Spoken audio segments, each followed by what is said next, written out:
Oni su oboje aktivisti u duši. Oni su ljudi koji žele da menjaju svet. I ne samo da žele, nego i pokušavaju. Dobrodošli Kori, dobrodošao Rade. Verujem uvek da u lošim vremenima dobri ljudi postavljaju temelje za bolja vremena. Ja sam se iznenadila kad sam se vratila i shvatila koliko ima neverovatno mnogo ljudi koji se zapravo bore, koji zapravo rade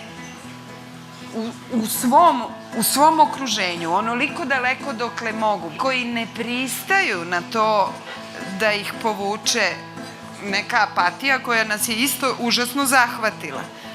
Tako da ja mislim da je malo trka s vremenom između toga da se desi ta kriza pa da se onda ti ljudi konačno pokrenu i urade ono što treba da uradimo ili da se možda ipak pokrenemo pre toga. Uvijek se zapitamo kako to da ovaj narod još uvijek traje. I na neki način da tako lijepo traje. I ja uvijek imam u sebi neki glupi optimizam. Ja mislim da vrijeme za ovaj narod dolazi neko pozitivno i dobro.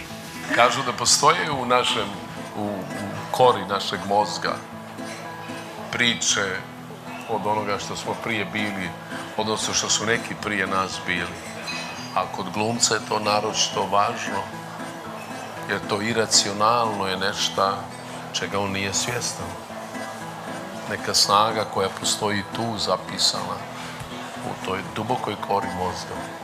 Ja slijedim samo jednu jedinu stvar u životu. Radoznalost. Radoznao sam, volim da gledam svijet oko sebe. I još jedna stvar. Volim da se divim.